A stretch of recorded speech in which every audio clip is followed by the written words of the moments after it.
No. I mean, yeah. I mean, Okay, it was humorous. I mean, it let's wasn't. give the fans credit. It was a. I mean, we were The talking. Ducks.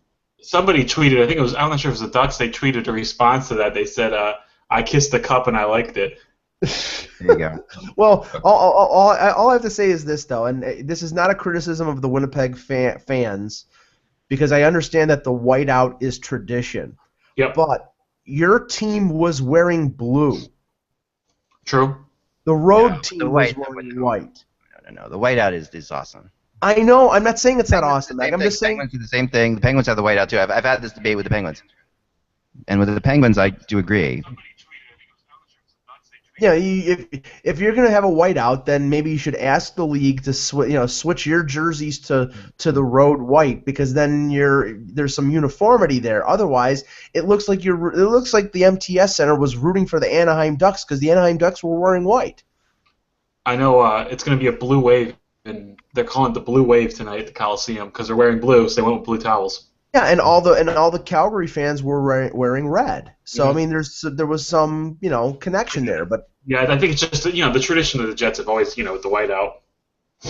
That's the thing. They were the first to do it a long time ago, and I think they get amnesty on this. I give it to them. The home teams just could wear white again too. We could just go back to that, make that a lot easier.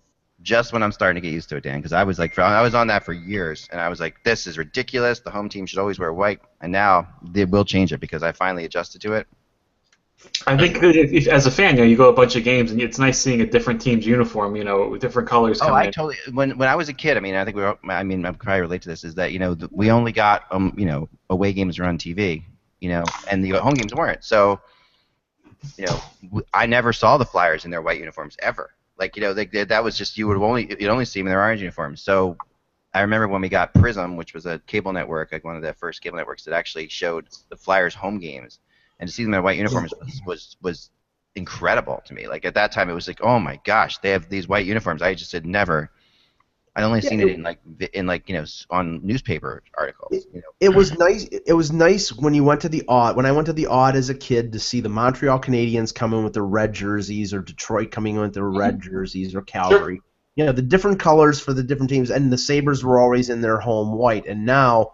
You have the road team. I do agree. I agree with that because the dark uniforms are more interesting in general, and it's good that it's good to see them. Like the Edmonton Oilers away jersey is one of the best in hockey. Like in my opinion. And now it's boring. Well, dark jersey, so we're calling it away. And now it's boring. You go to the home games, and the Sabres are always in their blue, or if they're wearing that disgustingly ugly yellow third jersey, but they're always wearing their blue. And the road team is always wearing the white, so it's always blue versus white, and it's like I mean, there's sort of no liveliness there. So I agree. Anyway. All right, let's get on to this. Let's start the show. Okay, I'll go last. No. Kevin goes last. Kevin goes last. Second to last. You follow me, Dan. So Mike, okay.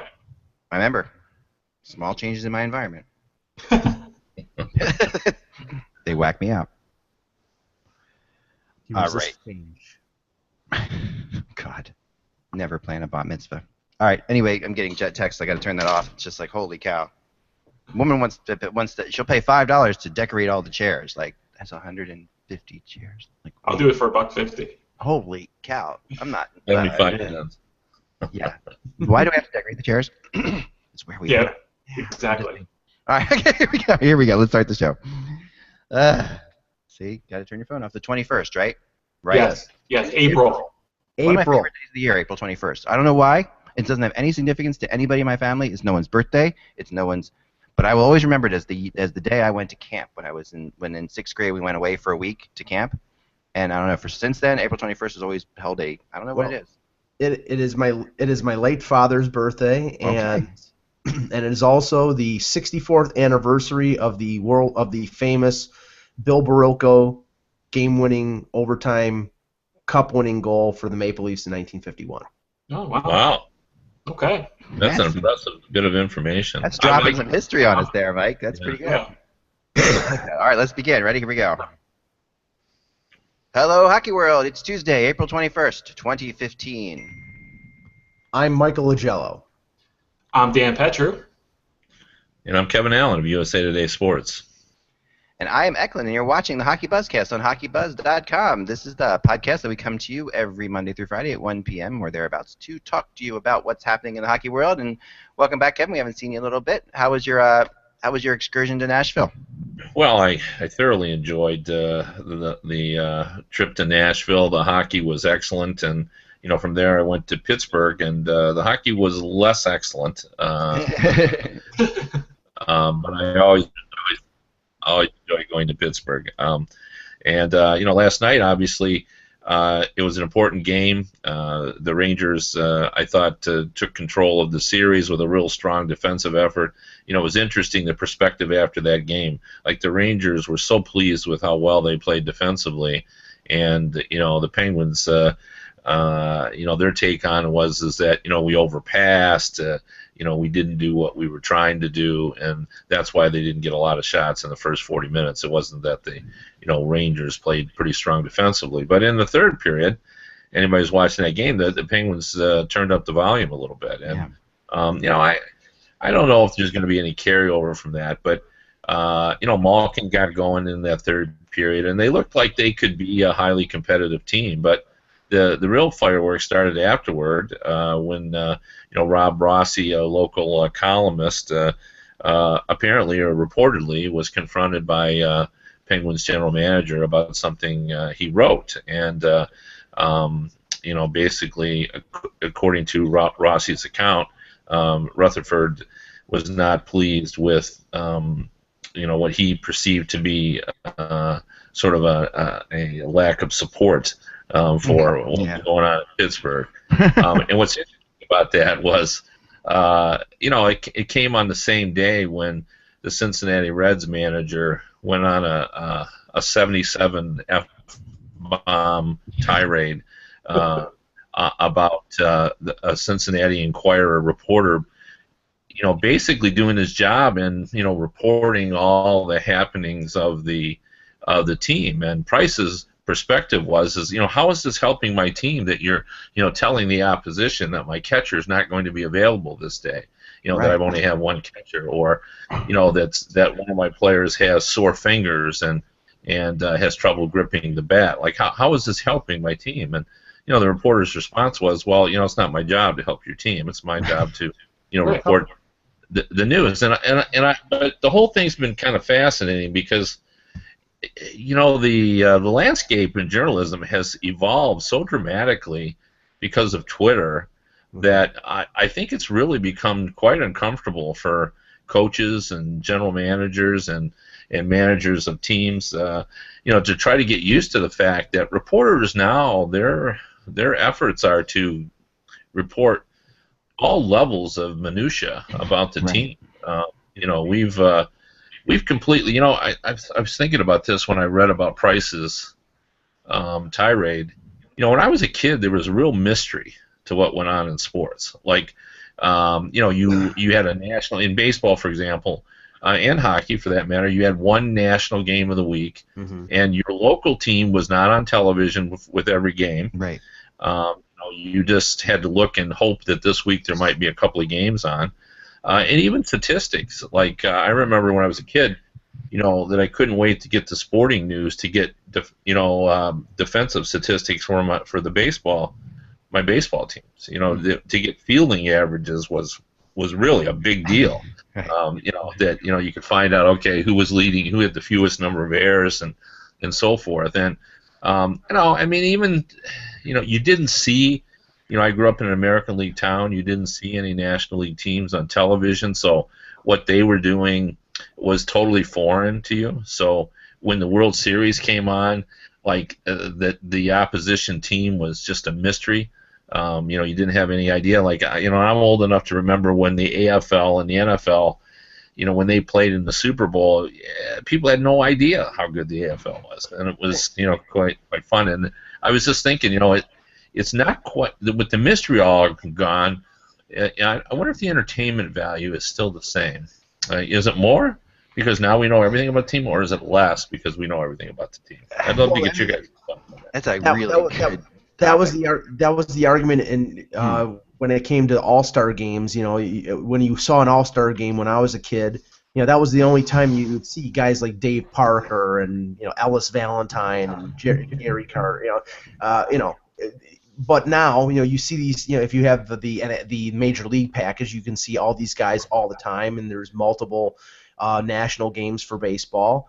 I think that's the same for hockey all-star games. But I mean, Kevin, there is a hunger for the minutia. I mean, I think Twitter shows that. But I mean, the New York Yankees carry Joe Girardi's post-game press conference, where 15 reporters on the road are asking him every question about what did you think of CC Sabathia's performance? What did you think of this? What did you think of that? The Toronto Maple Leafs carry their post-game the post-game press conference on their website, and you have every reporter in there quoting what he's saying, but it's on the website as well. So, and I'm sure they're getting a lot of traffic for carrying that stuff.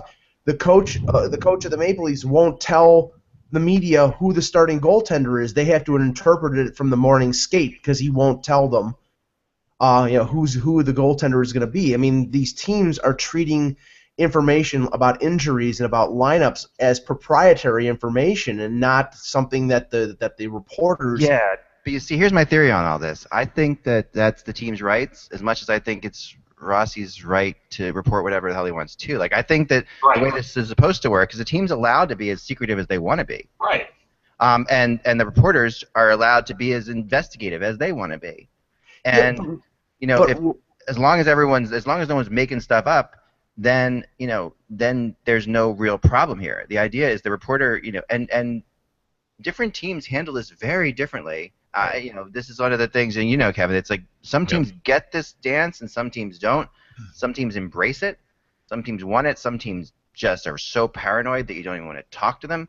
It's all different sorts of situations. And I've run into all kinds of situations. And I've watched the evolution of the Flyers this year go from a very open team that understood the media was something that actually helped their organization to build up the excitement around things. If they knew a trade was going to happen, they wouldn't care too much about putting it out there because they knew it was going to happen. So they wanted people started talking about it as soon as possible. To a team that wants nothing to do with that, and it's I don't know which is better, But the point is, the way this whole relationship thing is supposed to work, it doesn't matter which is better. The team can do whatever they want to, but then they can't come back to the reporter and expect the reporter to be on their side ever, because the reporter can do whatever they want to. This is supposed to be a watchdog system, right, Kevin? That's how it's supposed to work. No, that absolutely is a watchdog, and that that's still a function that still exists in journalism. And the way I always explain it to fans, like a fan would say to me, like, well, I want my team to win. I don't want you reporting the injuries. And I said, well, but you should, because you're buying tickets. Right. You have to if you're a season ticket holder, you're making decisions. Like, it's not inexpensive to be a fan of a team. It's very expensive, and you're a de facto stockholder, in my opinion. So you're entitled to all the information. If I don't cover the rebuilding efforts of the Phoenix Coyotes, or the Arizona Republic doesn't, when you don't have all the information you need in order to decide whether or not to renew your season tickets. Like, if it's a struggle for you to buy those tickets, maybe you don't want to buy them based on the fact that the Arizona Republic, says that they're not doing a good job on rebuilding or whatever. So you should want the information. Now, the problem is fans don't always see it that way. I've had many, email discussions where fans think, that it's sort of like, military secrets that you shouldn't report them because you're putting, somebody at danger. Like the guy. Brian Price was upset, the Reds manager, because they were reporting someone had sore fingers, and I'm sure his argument would be that they're going to jam him with inside the heat, and it's going to be hard for him to get around. Where if they didn't know that, they would pitch him normally. So I understand their arguments, but the one thing I didn't bring up in discussing the Rossi situation, regardless of how you feel about the particular argument that we just discussed. There's really no excuse for a GM, confronting a reporter like that. You're representing the team. You're the face of the team. You're in management. If you have something to say to Rossi, it should be handled, privately. And I'm sure Jim Rutherford knows that today. I'm sure he was reacting to the loss, it's a tough loss. I'm sure he's feeling the heat, and basically Rossi's column today was that the best sign that Rutherford is feeling the heat is the fact that he reacted. So then to me. it's become the news. It's become the news in and of itself, right? So now it's the news reporting Yeah. on the news, which is really what I hate. Right. Dan, go ahead. I'm sorry. I think it's I think each team's different too. I mean, if you look at the Islanders, there's one beat writer, one. That's it in the New York market that follows the team. So the Islanders And that's are become a big problem, obviously. right. And so you don't get the Islanders are extremely secretive, and they are they're at a Patriots level security where it's Belichick lets nothing out, and that's how the Islanders are too. Like when I was digging on Leddy and Boychuk over the offseason, I was getting that information from other teams. Like you can't get anything out of the Islanders. They are so tight-lipped, and they feed their beat writer whatever they want to, and they have a level of bloggers who kind of hold pom-poms and write what they want, in fear of losing their credentials. I think that's a whole nother level too. Like from the beat writers down. Well, to there's the a story bloggers. about that, Dan. I'm glad you brought it. So when the Island, and then we'll move on. But the Islanders, I saw this coming before, and I mean, Kevin will remember I had this discussion with him years ago, where I saw the Islanders had that blog box, right, that they put together. Right. Which, if you remember, HockeyBuzz was the first to sponsor it. We actually spent like $25,000 to sponsor the Islanders blog box, and people are like, "Why are you doing that?" And I said, "Well, the reason I'm doing it is because I wanted to be involved in how this was all going to develop, and I wanted to understand because I didn't want a situation where bloggers became literally people who were going to write all happy stuff just so they could get their credentials." Right. And I said I wanted to have some say in it. I wanted to have some kind of way of having at least being involved in the conversation. I didn't think I was going to be able to stop them, but the Islanders clearly, and I told them that, and they didn't care. They took the money and they went with it, and which is fine. But at the end of the day, I've seen this with many bloggers. I've seen it in Philadelphia too, and bloggers are intimidated by teams, and it's an intimidating situation if you don't have experience at it. You go into there, and these teams are, you grew up watching these teams, and now you're supposed to ask them hard questions. That's a tough thing for people to do. That when you go to journalism school, you learn this kind of stuff by covering non-hockey stories. You learn to go to stories that don't have anything to do with hockey. I would go, you write obituaries. You go cover like a city council meeting or whatever, and have to ask questions to people. And it's easier for me to ask a question of like, why are we dumping stuff in this field over there when we should be saving that, than it is for me to ask, as a kid, it's easier for me to ask that than it is for me to ask Bobby Clark why he didn't win that face-off in the third period, because that's terrifying to me, because I look up to Bobby Clark as a kid, right? Right. So you learn these questions through journalism school to how that, and it's very specific, but most bloggers, of course, haven't gone to journalism school, and I don't think you have to go to journalism school, but I think these are the things that you do learn. So you end up in this spot where, there's a clear dynamic, and when there's one reporter covering a team, that reporter, I've talked to people who are that one reporter, and they hate it. They hate that job. They really do. Because what can you do? I mean, and Rossi is, to his credit, has been incredibly honest about the Penguins. I mean, we talked about it sometimes. I thought too honest. I thought not too honest in that I just thought too critical. I mean, he is incredibly critical. Well, I mean, I was going to say his criticism of the Penguins, has been for a while. But the thing was, he was the beat reporter up until I believe last year, where now he's a columnist for the newspaper that he writes for. So the whole point of being a columnist is to inject your own, a little bit of your own personal opinion. Sure. That gives him a little more freedom to go into avenues that maybe as a beat reporter he normally wouldn't have gone down. So, Right. I mean, to this point, right now, that organization is feeling the heat. I mean, obviously, there's talk about Johnston getting fired if they lose the series. There's talk about, Rutherford losing his job if they lose the series. So, but the reality is, they're doing better than anyone thought they would in this series, I think. I mean, for the most part, this series is tight, Kevin. I mean, they've been good games. I mean, not great games to watch, but the Rangers aren't blowing them out of the water, put it that way. No, and I mean, and even Rossi acknowledged, even in his column again today, that that the team has been beat up. Like, see, my argument is we really don't even have any idea how good this Penguins team is that Rutherford put together, because you can't take out Mata, Dupuis, and now Letang and Ehrhoff and I'm forgetting somebody else who's injured. But anyway, they have so many key guys that are out that it's really difficult to know what this team is really like. And I think there are some alarm bells that should be sounded. Kunitz, I watched him again last night. He seems to have lost a step, and he went the last 22 games with I think only one goal. Perron, after a good start, has not been sharp, and now you're starting to look around, and they used to be one wing short. Now I think they're 2 or 3 wings short. Yeah. So, and I think the argument is that the only way to get better is to move someone like Malkin, and maybe get a lot in return, so you can get 2 or 3 players who could help you, and maybe build a super line for Crosby. But I would be reluctant to do that still, because I think if you got Malkin and Crosby, you still build around them. It's not like they're 35 years old.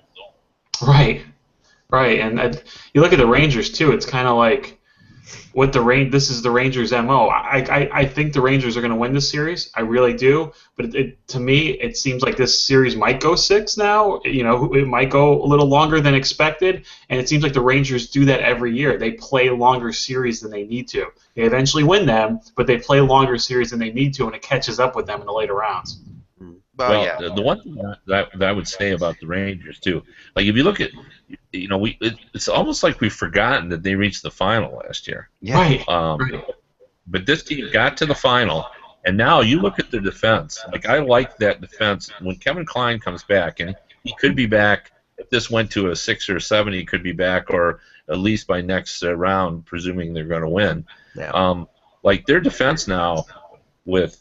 Girardi, McDonough, Stahl, Yandel, Kevin Kline, and Boyle is your 6th defenseman. Like I know that Boyle is not the same player that he was in his prime, but when he's your 6th defenseman, like that's a real strong defense. So I think this Ranger team, I've been pretty impressed by it. I thought their defensive performance last night was strong. They've held the Penguins to 1 goal in 2 of the 3 games, and really, they just had one bad period in game 2, and they're dealing with Crosby, and Crosby had a good period and a good game. So I think I've been sort of impressed by the Rangers. Yeah, me too.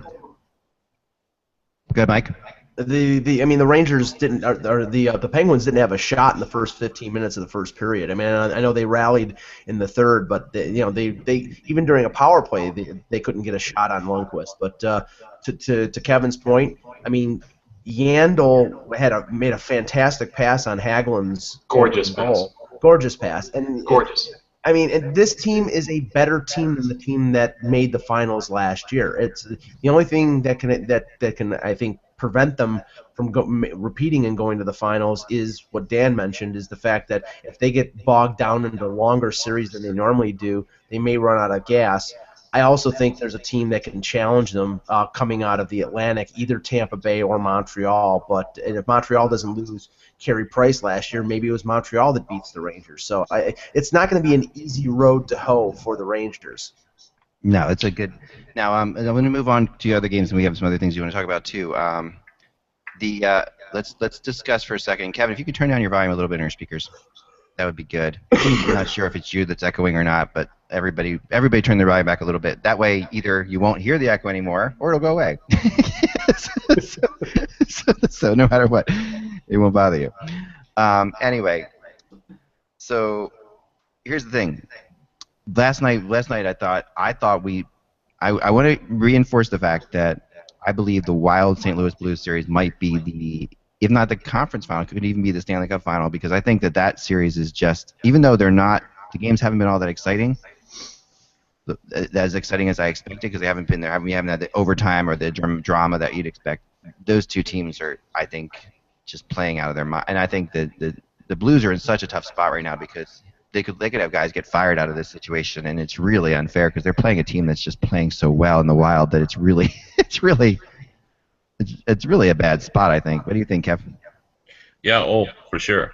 I said coming into the series that it really felt like a conference final more than an opening round, and I also said that whoever came out of that series, could win the Stanley Cup.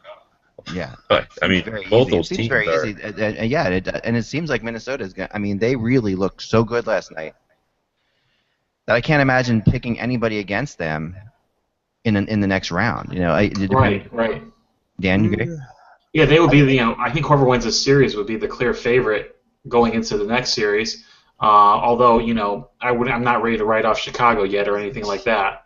Yeah, please. I mean, I grant your point, Ak. I mean, I think St. Louis and Minnesota are both excellent teams, but they get through. They're facing the Blackhawks. I mean, I know this is a team that, I mean, first of all, they got Kane back a lot sooner than everybody expected. He's playing pretty good for a guy who's has a collarbone put together by steel plates or screws or whatever. Kane looks awesome. And maybe the winner of the Blues Wild Series would be the favorite because they're playing Scott Darling in goal and not Corey Crawford. But if Darling plays the way he has played in the 2 games that he has appeared in, I think they're just as strong. I compared Corey Crawford to the Chris Osgood of Chicago yesterday, and I think that they can still beat the Wild or the Blues with Scott Darling in goal.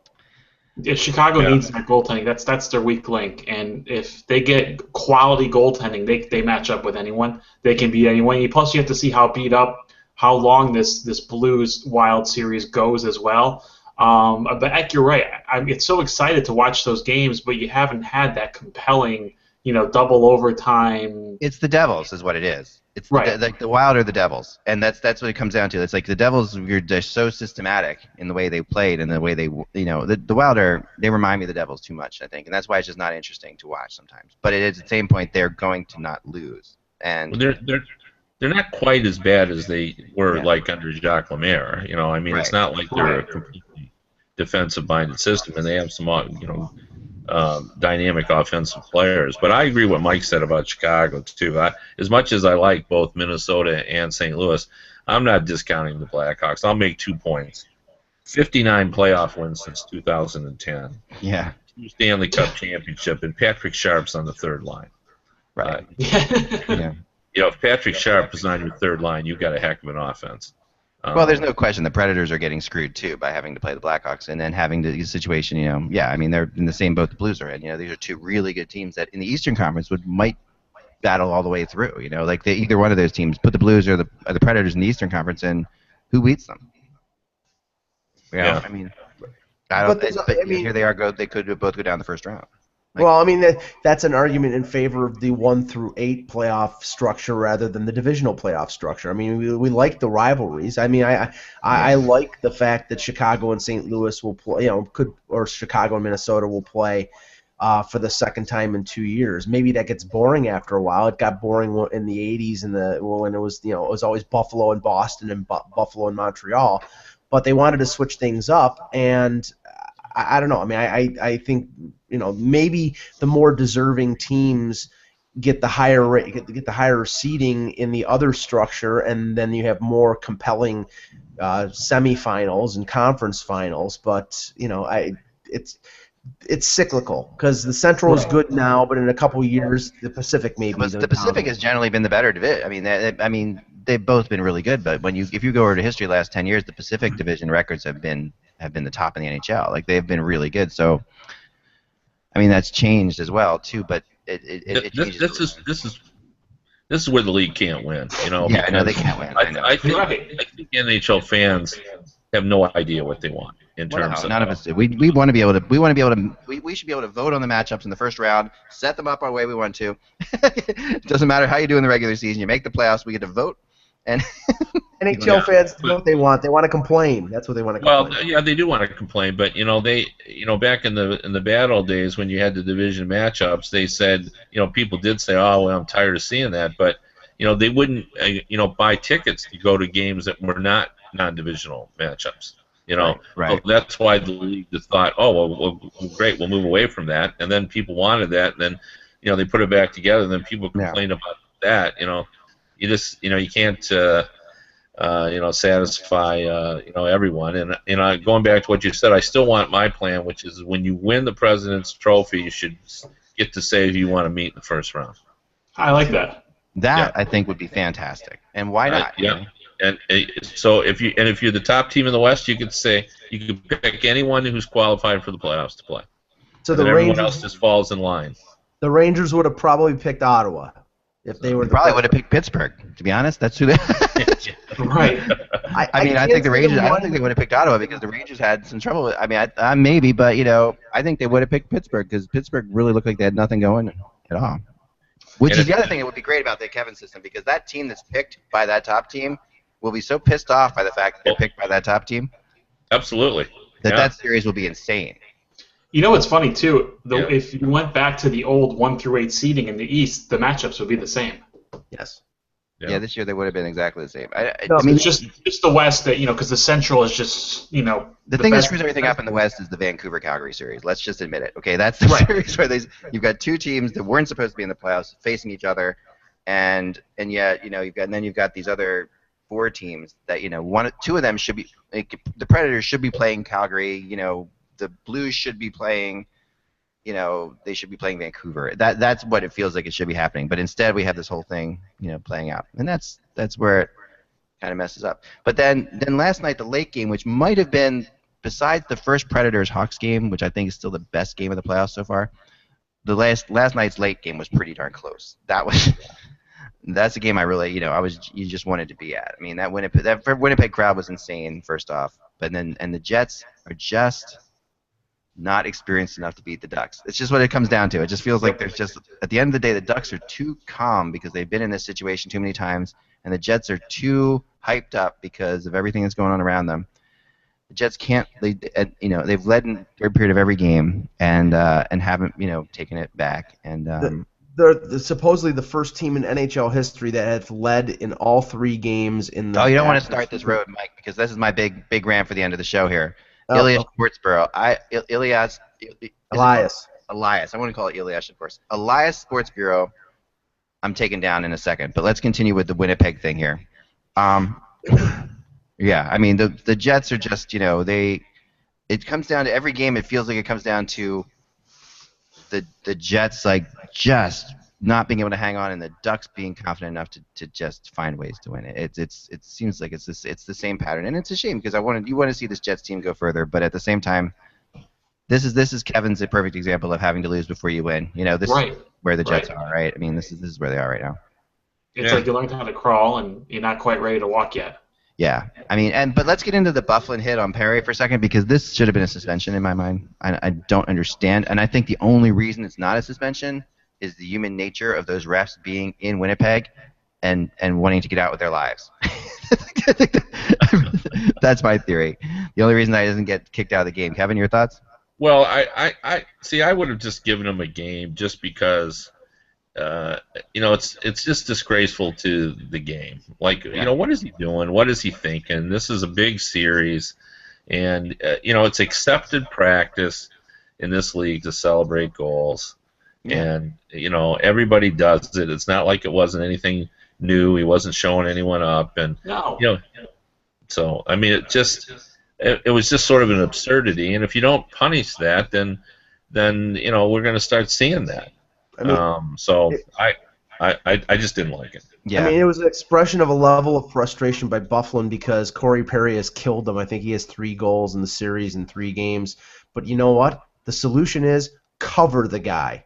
Right. If you're so aggravated that the guy is beating you, then how about covering him? How about the problem is, Bufflin's being put into a spot here as a matching against him, and Bufflin's not a defensive defenseman. He's not his job. No, he's not a matchup guy. Right. He's not an offensive defenseman in this series either, though. He has to be an offensive defenseman. But I think he's not an offensive defenseman because he's spending so much time trying to be a defensive defenseman, and he's not good at it. And I think that frustration level is getting to him. That's been the argument about Bufflin not playing the blue line because he is not good defensively. He is a good offensive defenseman. He rushes the puck well. He heads to the front of the net well. He's got a great shot. But defensively, he's at times is slow, and a speedy forward can get around him. I mean, he really hasn't asserted himself physically other than cupping the back of Corey Perry's head yesterday in this series. And I think that's one of the reasons why this team is down 3-0 is because Bufflin hasn't showed up. He doesn't have natural defensive instincts. He doesn't have that defensive IQ. And that's why you can see him get beat, or he goes for the big hit and he leaves himself exposed to, on a breakout or in the neutral zone. He's trying to kill that guy in the blue line and he's a little late. Actually, Phaneuf reminds me of that at times too. You go for the big hit and all of a sudden there's a 2-on-1 going down the other ice. But if you're gonna be a liability in your own end, you got to be great in the offensive end, and he hasn't been. And as the Blues have some talent, the Jets have some talent on that blue line. But do they have a shutdown guy on that blue line? They probably traded him, Bogosian. Yeah. Probably. Yeah. Well, Troop is going to be. Yeah. I think yes. Shut down. But he's just not. He's just not yet there. Enough. Yeah. They need to match Bufflin with somebody like that, because Bufflin. I don't have a problem with Bufflin on defense. I think there's a place for the kind of defenseman Bufflin is, but you have to also, because I think he's a much better offensive player on defense than he's on offense as well. So the way he sees the game is better. You just need to match him with somebody he has to play consistently with somebody all the time that he's very comfortable with, who can cover for that, who can make that work. Yeah, I agree with Bufflin, and a lot of people don't. A lot of people believe he should be at forward, but I understand why Bufflin likes defense, because the offensive attributes he has are amplified when he can come late to the party. Exactly. Like when the flow moves into the offensive zone, and then he enters that zone with that big booming shot of his, and he's got big space. So I get it. There have been a lot of offensive defensemen who who've been put on at forward and don't like the idea that a guy is always on them. Where a defenseman doesn't always have a guy on him. So it makes sense with his abilities to play him back there and just suffer through his deficiencies on defense, but oftentimes he's still a factor because he's such a presence. But he really hasn't been in this series. And we can save this talk until the end of the playoffs, but he's got 1 year left in his contract, and he's made overtures, I guess, that he wants to stay in Winnipeg. But the question is, with that team, I don't know whether they can afford what he would cost. And it might be a benefit for them, over the summer to see if they shop him out there, especially with defensemen being at a premium, what they could get for Bufflin on the open market. Right. You can probably get a lot for him, and as for even though he has the defensive shortcomings, I think if you paired him with a responsible defenseman, I think you could have a really good pairing. Look, Keith Yandel has never been Bobby Orr in his own end, but you're seeing with the Rangers that he can, his deficiencies can be covered for if he's playing with someone responsible. Yeah, right. I agree with that. I agree, and I think I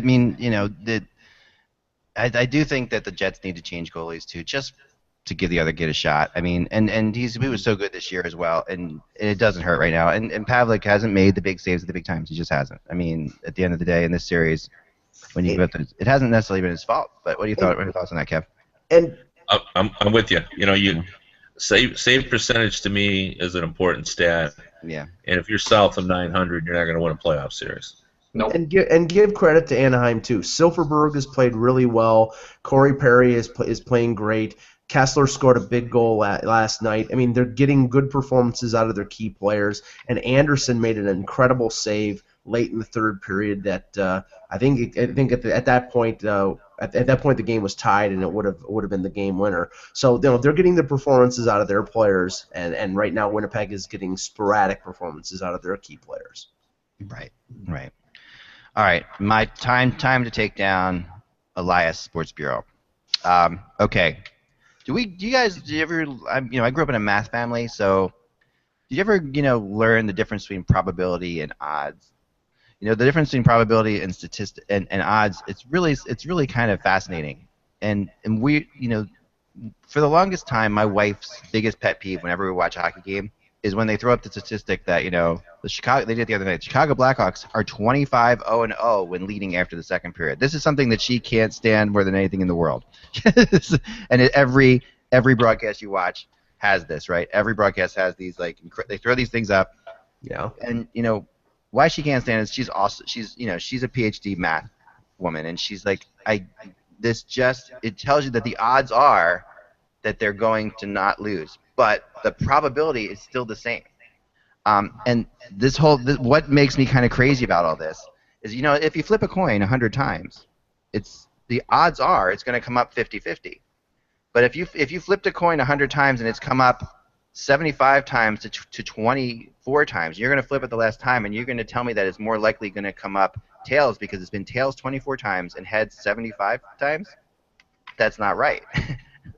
the probability is still 50-50 that it's going to come up heads or tails. It doesn't matter what happened before. It doesn't matter what happened. That's the difference. And Elias Sports Bureau, the NHL.com has just gone nuts with it. And today I want to read you this. I did a search on NHL.com for one article to see how many times they mentioned Elias. 8 times. Ready for this? I'm going to give you 8 things from Elias in one article. All right. According to Elias Sports Bureau, the Ducks are the first NHL team to earn 3 consecutive wins when trailing entering the third period within a single playoff series. Okay. That's interesting. Yeah. But what is that telling anyone? I mean, it's a fact. It's a fact. It's an interesting little blurb. Are you telling me now that the Ducks are, because they've done that, they're not going to lose again? Or, I mean, no. My wife says it this way: the team leading going into the third period has a better chance of winning. That's regardless if they've won 25 games, 30 games, or no games. The team leading going into the third period has a better chance of winning. That's true. Okay, we're not going to debate that. They have more goals than the other team, therefore it's true, right? So, all right, here's the next one. Eck, I'm gonna have to. Okay. I hate to take on a PhD in math. We've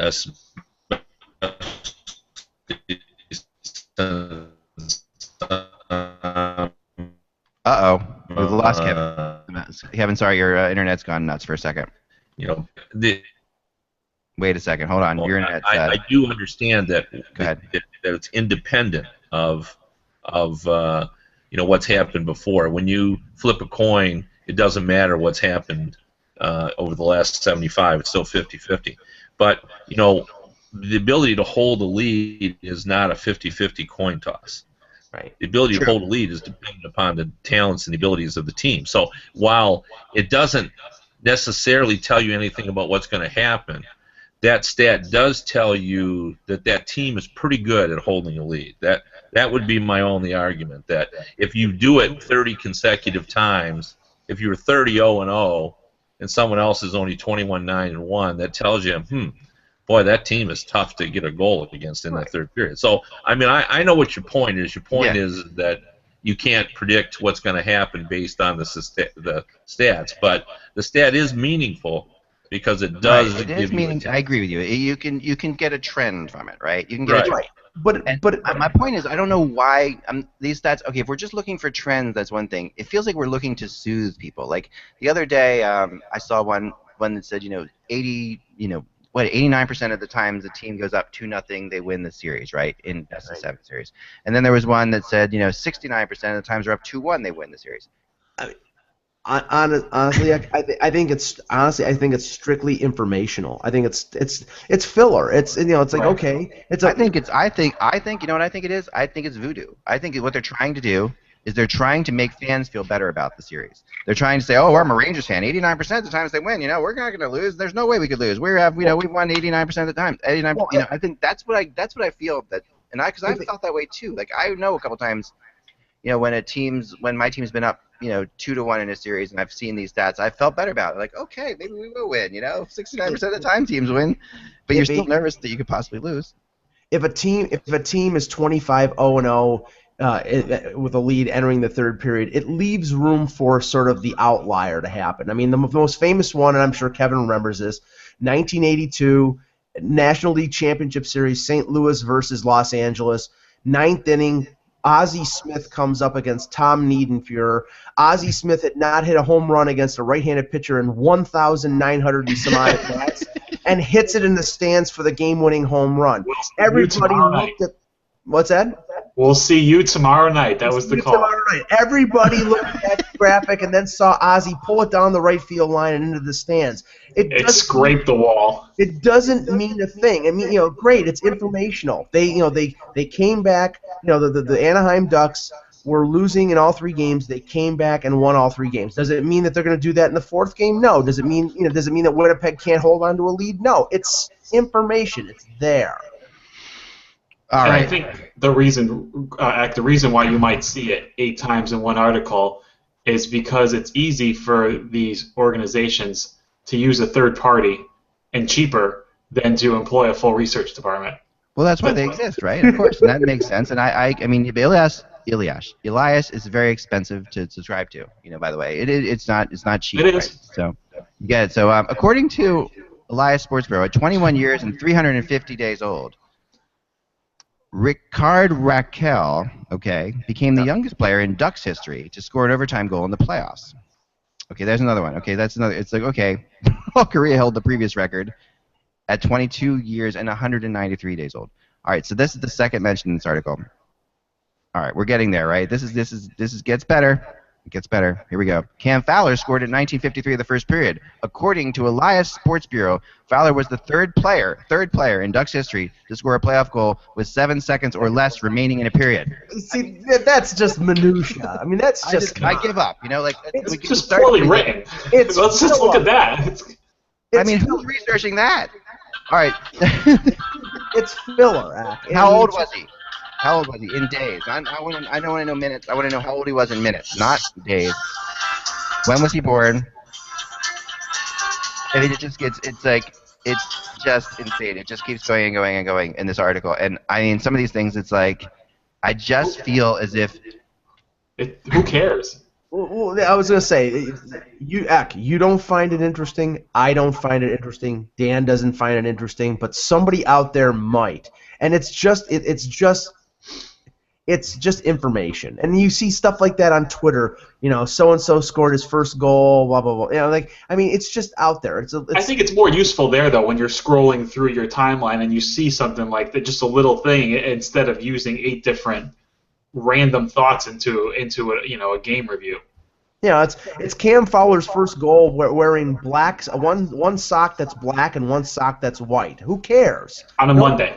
According to Elias Sports Bureau, at 21 years and 64 days old, Alex Galchenyuk became the second youngest player in franchise history to score his second career playoff overtime goal for the Canadiens. Now, as I read that sentence, he's not just the second youngest player to score a career playoff goal, he's the second youngest player in franchise history to score his second overtime winning goal. I'm going to go on a limb, though, too, and I don't need to quote Elias and say he was the youngest player to score a goal from the Canadiens who was born in Milwaukee from a Russian father. Yes.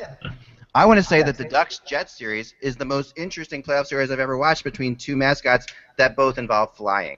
And maybe the Elias Sports Bureau would be cheaper than the Elias Sports Bureau. I'm sure Elias Sports Bureau is, yeah. I mean, this whole thing, it goes on and on and on. And I just, according to Elias Sports Bureau, Strome is the 4th player in franchise history to score in consecutive postseason games, with the first game being his playoff debut. Okay. Whoa, I didn't know that. All right. Okay. I think you get the point. I'm going to stop, but I'm just, and I know, but my point is this. I feel that the Jets series, okay, yeah, I feel like the Ducks have a better chance of winning it at this point because they're up 3-0. I do sense that. I do think that the same thing's true with Montreal and Ottawa, but I've lived through two times in the past couple years, that I've seen teams come back, and do either of these teams have a shot? Is my question for the panel before we get out of here today. Do either of these teams have a shot at coming back? They both lost 3 games by 1 goal. They both essentially lost 2 of those games in overtime. I mean, 1 goal was like with seconds left in the game, but they were both basically 2 overtime games. They haven't gotten killed in these series. Do either of these teams have a shot? I'll start with you, Dan. Wait, first, what constitutes coming back? No, do they have a shot at winning this series? Oh, God, okay. Okay, I would say that I think the Jets can extend the series, but I don't think either team's going past 5 or 6. I don't think either team's going to win he's going to come back and win this, regardless of how close these games have been. You've seen, the clear flaws that they have, and also, you have goaltenders that can't make this. Even though they're losing 1-goal games, you've had some goaltenders who can't make those key saves. And if you can't make those key saves, you got no chance of coming back, because over the next 4 games, one of those goals is going to find its way in between someone's arm, or it's going to go in off of someone's skate, or someone's not going to be hugging a post, and next thing you know, you're going to be going home. See, that's the thing. I agree with that. Kevin? Yep. Nope. Same boat. Nope. Same boat. All right. No chance. No chance. Pick Carey Price. His numbers are awesome. They're not getting by that. I think you predicted that before and when a lot of us thought that the Ottawa Senators had a chance to beat them, you said, we're just counting the fact that goaltending wins series, and we did, and he is, and they can't come back. And the Ducks, for all the talk about, Winnipeg's impressive run, and it really was impressive. We've sort of forgotten that the Ducks had a terrific season, and they're a good team. So I don't think either of these teams is coming back. Yeah. As someone who predicted that the Jets and the Senators would win the series in 7 games, I have to paraphrase Sean Connery from the movie The Untouchables. They're as dead as Julius Caesar. All right, I'll go with that. I buy that. I'm going to give you the scenario that the Ottawa Senators win the series. Ready? Here it is. And I'm the one who took Montreal, but I'm going to give you the scenario real fast. Tonight is Game 4. Okay, the Game 4. I think the Senators have a shot at not getting swept in the series. I mean, I think that's definitely possible. I can see the Senators taking Game 4. Right. I'm going to give them Game 4. Game 5. This is whenever this comeback happens. Game 5 is the one the teams look back to with regret. Game 5 is the one you should have won, because by the time it gets to Game 6, it's weird. Game 5 is like you still have 3 more chances to win it. It's in Montreal. Montreal should finish it out completely. But if bad break happens in Game 5, then all bets are off the table, because then you go back to Ottawa and Montreal's scared. Then you go back to Montreal and everything's so there's always a scenario that happened, and I painted the same scenario when the Flyers were down to the Bruins, and it actually came to be. So things like this happen. I'm wondering whether Chris Neil gets in the lineup for Game 4, and if he does, the Canadians better be on the lookout for a Chris Kreider, Nick Kypreos type of run on Carey Price. Yeah. All right, so before we get out of here for real, Dan, let's talk a little bit about tonight game, the Caps Islanders, since you're here today. What's going on tonight? The Islanders have they taken a stranglehold in the series? What's your thought? I don't think so. No, I don't think. I think this is a very close series. Game 1, the Caps. I think Holtby's illness had a lot to do with Game 1. He wasn't very sharp, and the Caps, weren't quite ready maybe to come out swinging, and the Islanders took advantage of that, especially early, and they really took control of that game. We talked about this yesterday. The matchups in this, the defensive matchups are huge in this series. Now, so the Islanders being home tonight, they definitely have an advantage with Boychuk and Leddy being able to take most shifts. Yep. Dan is frozen. Against, I'll not be surprised if the Capitals won tonight, and I still think it's going 6 or 7 games. Yeah, I think that. How about Nashville and Chicago tonight, Kevin? Do you think Chicago's taking this series over? Yeah, I do, and the loss of Shea Weber, and they figured out James Neal has not been the factor that he needs to be for them. I just think Chicago's just too strong. But the Predators, they obviously are more formidable than the Winnipeg Jets. So yeah, I'm sure they believe they're still in it. But at this point, to me, it looks like if the Blackhawks win this game, then the Predators aren't coming back. I think the biggest problem with the Predators without Shea Weber is what it does to Pekka Rinne. It feels like Rennie's soft spot and weakness is when he tries to do too much in goal. In my mind, when he moves, he starts moving around too much. He starts to try to make too many plays, and then he can get himself caught out of position. And I feel like he does that more with Weber not in the lineup because he has to compensate for it in his head. I think that's what I've noticed. It's just like when Weber's in the lineup, Rinne's more controlled and way better. Rinne has to stay controlled. They really need to. They could really use their goaltender coaches in Washington right now, I think, because Rinne's he's trying to win the series from goal, and you can't try to win a series from goal. You can only keep the other team from winning the series from goal. And he's trying to win it from goal. That to me is the issue. How about Detroit and Tampa? This has been a better series than people thought. I think so far. I mean, we've seen two totally different games. What are your thoughts, Kevin? Where is this going tonight? Well, the Red Wings have to play a lot better if they want to win the series. Tampa Bay is the superior team, and the Red Wings won Game 1 with great goaltending, and Bishop wasn't very good. In the second game, the Red Wings played better, but Tampa Bay's talent just took over in that game. So this is obviously the key game tonight. I'll be at that game, and they've got to show more than they've shown in the first two games. Like they're certainly capable of winning the series, Right. but the Lightning just are too strong in all areas of the game. Their size and their speed showed off in that game on the weekend, Kevin. I mean, with Hedman and a guy like Schuster, I think 6'7", and they just got so many quick forwards. And I mean, Mrazek was mortal in Game 2, where he was practically immortal in Game 1. Now, I haven't heard if they're going with Mrazek again, then he needs to bounce back. If they go to Jimmy Howard, to me, and me, I'm a critic of Jimmy Howard. I think that the advantage in the series swings to Tampa. But if they stick with Mrazek, they have a chance to come back.